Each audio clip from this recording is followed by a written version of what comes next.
Hi guys, this is Mr. Tan, and today we're going to be looking at Pastel, breaking down the individual elements of this model. We're going to be looking at how you should actually use this, combined with some tips. We're going to be looking at who would use this information, and then the advantages and disadvantages of Pastel. When we look at Pastel actually has 6 different elements, and each of the elements relates to how they influence the organization from an external perspective. So the elements are the political, economic, social, technological, legal, and environmental factors. So if we look at the political side, we're saying to ourselves, well, what political factors could actually affect your company or the environment or the operations that you're working within? If we take, for instance, the tourism and hospitality industry, and we're saying to ourselves, well, how does the political environment in the UK actually affect the tourism and hospitality within the UK? Well, we know that Brexit has had a direct influence in terms of the value of the pound, and the value of the pound has actually decreased in relation to the value of the euro. That means it's actually more attractive for international tourists to actually come into the UK because they're going to actually be able to have more spending power. And likewise, if you look at UK tourists going into Europe, it would be more costly for UK tourists to want to go into Europe. So that might affect them in terms of the total cost of their holiday, in terms of staying inside the UK and taking a domestic holiday rather than an international holiday.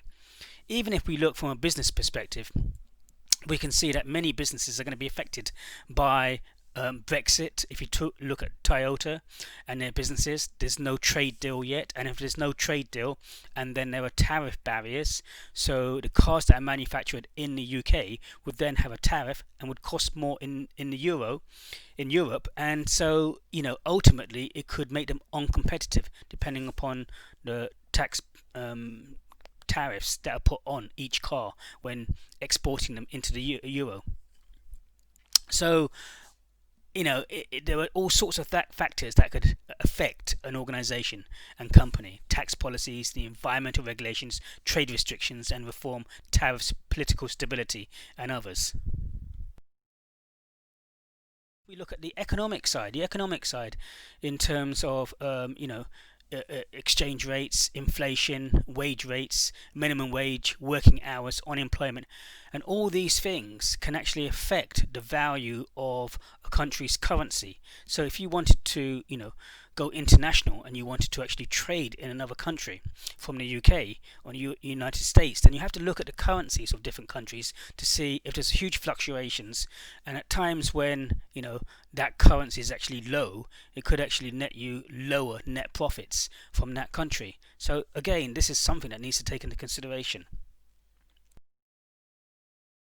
If we look at the sociological, cultural norms and expectations, health consciousness, population growth rates, age distribution, career attitudes, health and safety, what is actually happening in that country in terms of the culture, the norms, and the changes. If we look at the UK, we can see that there's a more of an emphasis in terms of fast food restaurants, in terms of healthier foods, labeling in terms of healthy foods, in terms of the salts, in terms of the contents, in terms of the fat, in terms of the labels, in terms of red, green, and yellow, and even in terms of consumers actually wanting healthier foods in fast food restaurants, which then in terms of the hospitality side will have an impact in terms of those restaurants now changing their product range slightly and adding more health and health conscious type of product ranges, such that McDonald's, for instance, have like now a salad, and so on and so forth. And we're going to see how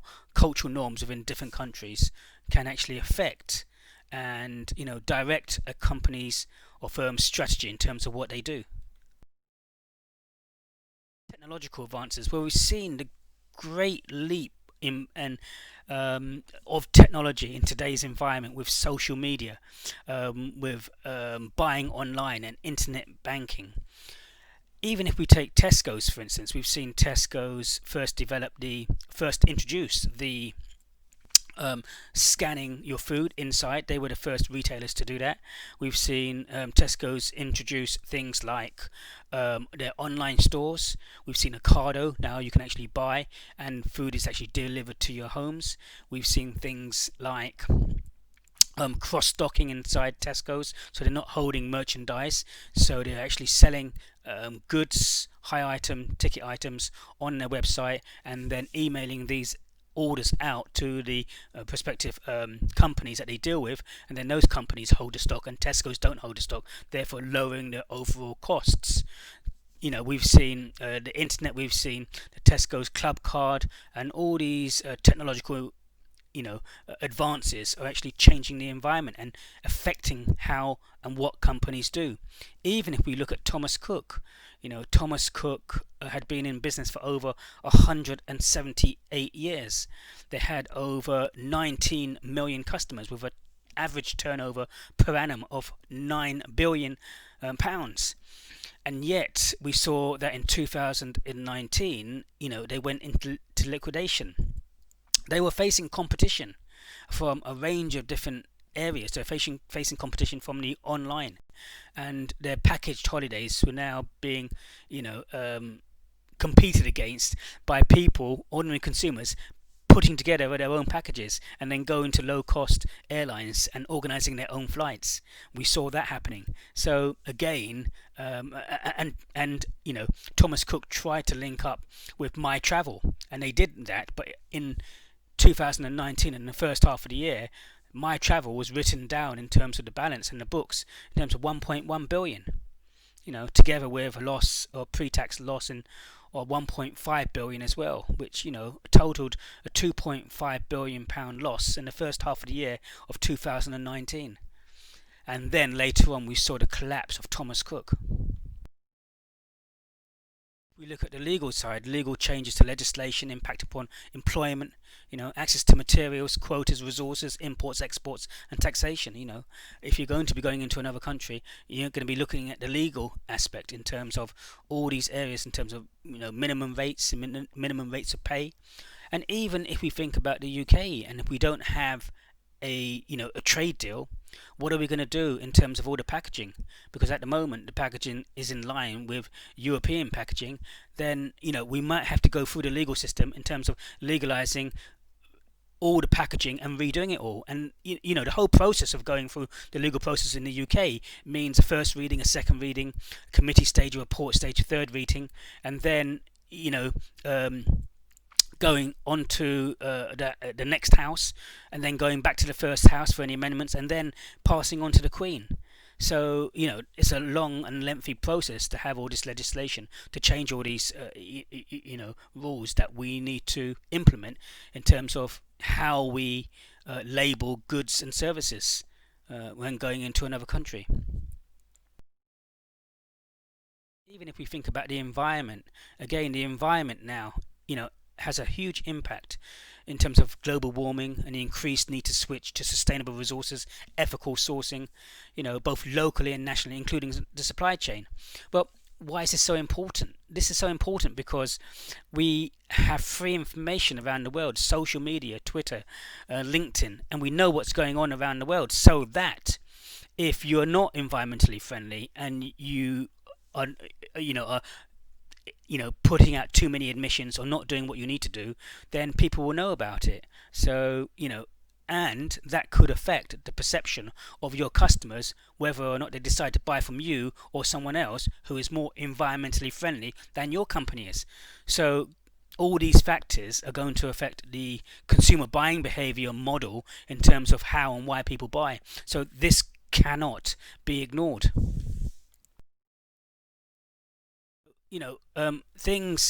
By analyzing those factors, organizations can gain an insight into the external influences which may impact their strategy in business decisions.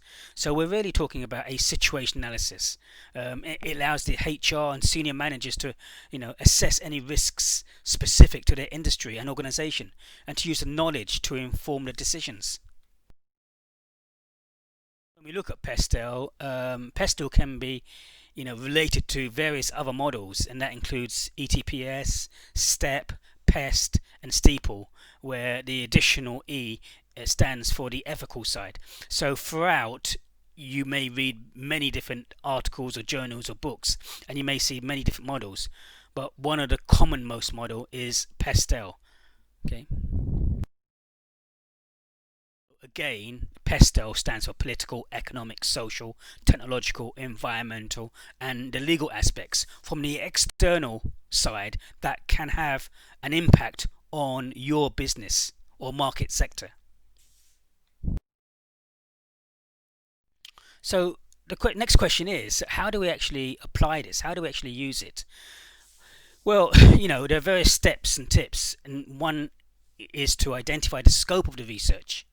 It should cover the present and possible future scenarios and apply to all areas of the world in which your business operates or is looking to operate in. So it's important to identify the scope of the research. You need to decide how the information will be collected and by whom. How is it going to be collected? By whom? What information do you want? Data gathered is often more rich in content where more than one person contributes to collecting it. You need to identify appropriate sources of information. These could be stakeholders looking for professionals to address specific issues on current policies that require updating. You might need to get professional, specialized people in to analyze specific types of information. If you were going into America, for instance, you might want to try and find out the consumer buying behavior in terms of the tastes of the Americans. We know that when Tesco's went into America, their portion sizes were not the portion sizes that the Americans ate, and the Americans saw the portion sizes of Tesco's and they thought they were childlike. So again, in addition to that, you've got information like the value of the dollar. If the value of the dollar is fluctuating, where it's decreasing against the value of the pound or the euro, then your profits on the value of the dollar is going to be decreasing. So what information do you need? Can you analyze this yourself? Probably not. You probably need a professional to actually analyze this information, because this requires looking at the economic data. It means looking at the number of jobs and unemployed people in the US. It means looking at the rate of inflation and the predicted rate of inflation. It means looking at the GDP, and it also means looking at the balance of payments. America has over 25 trillion deficit, and in the last half year they've printed, and they've kept on printing money like other countries in terms of quantitative easing. What effect is that going to have on the dollar in the long term? Well, some people say that this may not have too much effect because the dollar is a go-to currency, and it's one of the main currencies in the world that people in times of crisis focus on. But China, Germany are trying to go back, and they are actually buying more gold now. So and America came off the gold standard in the 1970s. So in the future, because of the amount of debt, there is a possibility that the dollar could be devalued severely, and it may not be the main currency in years to come. What impact will that have if you are trading in that country? So you need to actually gather this information from specialists, because this is something that you may not be able to do yourself. Gather the information is useful. Is used a template as a basis for recording the information.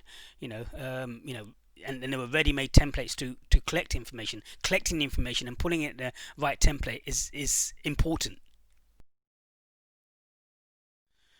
You would need to analyze the findings, identify which of these factors listed above are the most important or could cause issues, and you need to identify the business specific options to address the issues. You would need to write a discussion document to all stakeholders, disseminate and discuss the findings with stakeholders and decision makers, and also decide what actions need to be taken and which trends to monitor on an ongoing basis. Pastel shouldn't just be a one-off, but it should be done on an ongoing basis. Tips when thinking about using Pastel. Well, Pastel forms or sits within the situation analysis. But there are other models as well that sit within the situation analysis, including SWOT and Porter's 5 Force model. And also Porter's Nation of Competitive Advantage, and other models that you could use as well to determine the competitiveness of that country or competitors. So, when you are looking at Pastel, you shouldn't really just be looking at Pastel in isolation. In other words, you should be looking at it in relation to an alliance with other models in order for it to be successful. So then you can determine what the current situation is, taking a whole range of factors and then planning your marketing strategy accordingly. So, who is going to use this information?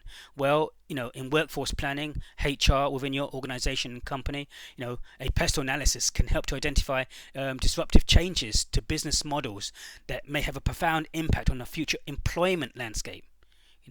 Organizations are facing huge changes in their workforce and increased, skills gaps, the creation of job roles that did not exist 10 years ago, and job reductions or displacement. This pace of change, will only increase. So this will help you look at what is actually happening. Marketing planning. If you think about marketing planning process, normally you have the vision, mission, aims and objectives, and then you have the situational analysis using Pastel, SWOT, Porter's 5 Force model at a minimum, and then that leads you into your marketing strategy, and then your marketing strategy leads you into the implementation of your marketing mix, your standard marketing mix and your extended marketing mix, including the product, price, place, promotion, people, process and physical evidence. So this, in terms of the marketing planning process, will help you use all of that in terms of devising your strategy, which, as you know, would include 3 sections, which was your segmentation, your targeting, and then your positioning strategy in relation to your competitors, and then leading on to the implementation of the extended marketing mix. In terms of product development, Pastel will help you guide to what new things that you need to develop. If you think about so many other companies, if you think about Kodak, had been in the business turning over billions, had 2,000 employees worldwide, and yet they had the first digital camera, but they always felt that people were going to develop films, and yet they had this technology well before everyone else, and they didn't capitalize on it. So product development, this can help you see, in terms of the social side, what people are doing and what people are using, what people expect, and therefore trying to meet the needs of your end consumer. A mutually satisfying exchange at a profit in the long term, the definition of marketing by Kotler and Porter. And even if you think, it also affects organizational change. Pastel will affect, what you do. If we think about Tesco's, if we think about Thomas Cook, trying to compete against the online marketplace, which they didn't succeed in doing. They didn't succeed, and the online marketplace took a lot of their business away, and we all saw what happened to Thomas Cook. If we think about Tesco's, you've got practices of continuous improvement, lean, total quality management. You've got Tesco's online, you've got the different Tesco's stores, you have the Tesco's scanning machines, and so you have a lot of technology being used inside now, and as well as that, consumers buying online and linking up to all these different companies. So again, organizational change in terms of how they structure their distribution centers in the UK for Tesco's, and then their warehousing and how they organize all the deliveries. So this new technology and changing customers' needs means that there will be organizational changes. We've even seen increased competition from Tesco's in terms of Aldi and Lidl. So over the last 10 years, they've lost 10% of their market share. Losing 10% of their market share, resulted in them the first time, having a pre-tax loss of 5 billion. And subsequent to that, they bought Booker's, targeting the wholesalers and targeting a different marketplace to recuperate some of the profits being lost and market share being lost. So again, organizational change will occur from information from the situational analysis, also taken from Pastel. What are some of the advantages of Pastel? Well, it's a simple framework. you know, political, economic, social, legal, technological, and environmental factors.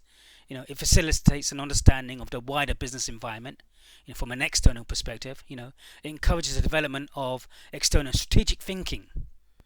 So you're saying to yourself, what's happening in the external environment, and let's plan and position ourselves accordingly.